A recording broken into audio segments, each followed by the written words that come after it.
Mohamed Couscous. Mohamed Couscous. Quand il pète, ça fait de la mousse. Derrière cette chanson que toutes les cours de récré scandaient dans les années 90 et 90, se cache pourtant une histoire poignante. Après le récit incroyable de la fameuse maîtresse en maillot de bain la semaine dernière, Enquête d'enquête vous invite à découvrir l'homme qui se cache derrière la légende. Bienvenue dans Enquête d'enquête.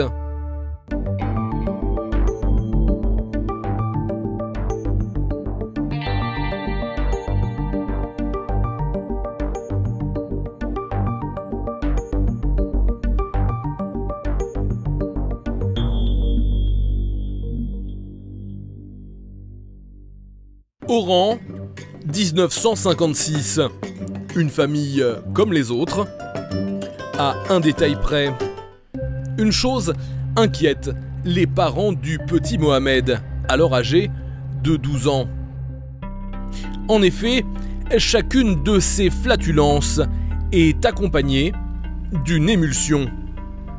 Une maladie orpheline qui plonge la famille du petit Mohamed dans le désarroi. Une carence en vitamine B6, couplée à une anémie, provoque la très distincte condition de Mohamed, la couscousso-mohammédite inflammatoire. Alors la couscousso-mohammédite inflammatoire, qu'on appelle CMI dans le jargon, c'est une maladie extrêmement rare et très grave, puisqu'il s'agit d'une perte de sang au niveau du gros intestin, qui finit par excréter des résidus de mousse rouge un petit peu. Cela peut être très handicapant dans la vie du quotidien, puisqu'on ne sait absolument pas quand peut survenir une crise, et il n'y a pas de remède connu, absolument aucun. Aucun remède? Le verdict des docteurs sonne comme un coup de guillotine. Mais Mohamed apprend à vivre avec. Il fait de sa maladie une force.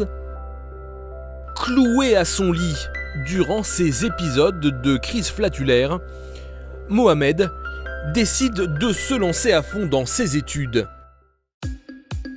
Après un bac mention très bien obtenu au lycée, Mohamed se lance en tant que chef d'entreprise dans la livraison de plats orientaux, d'où le nom qui lui collera à la peau pour le reste de sa vie, Mohamed Couscous.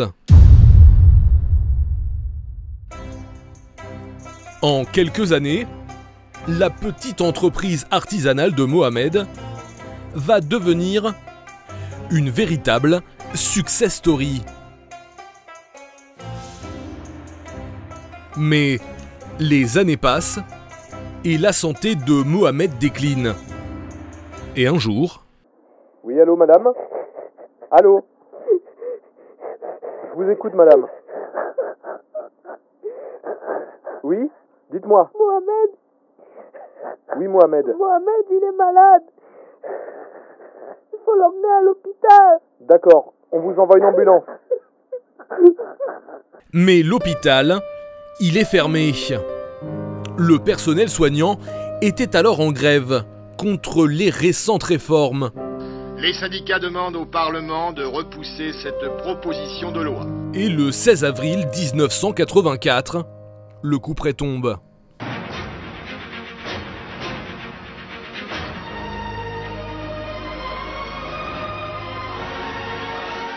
Il nous a fait rire. Ce soir, on pleure. Mohamed Couscous laisse derrière lui un empire de la restauration orientale. Empire qui, de son vivant, lui aura ouvert les portes de la jet-set. Mais nos enquêteurs ont aussi fait la découverte la plus étonnante.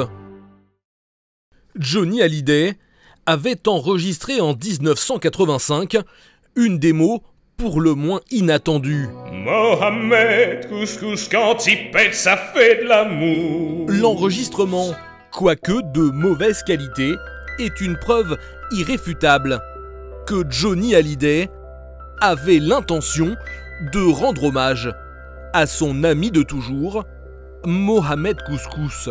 Mais pour des raisons inconnues, la fameuse démo est laissée de côté.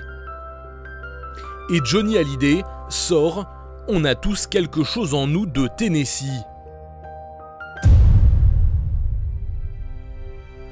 Après les moqueries dues à sa condition, Mohamed Couscous aurait pu avoir la reconnaissance dont il avait toujours rêvé.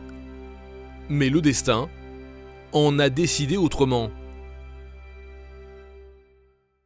La semaine prochaine, Enquête d'enquête vous propose de retracer le parcours hors du commun de Bali Balo, tour à tour triple médaillé d'or aux Jeux Olympiques d'hiver de Sapporo en patinage artistique, mais aussi conseiller et proche de Michel Rocard. Le portrait de Bali Balo, c'est la semaine prochaine dans Enquête d'enquête.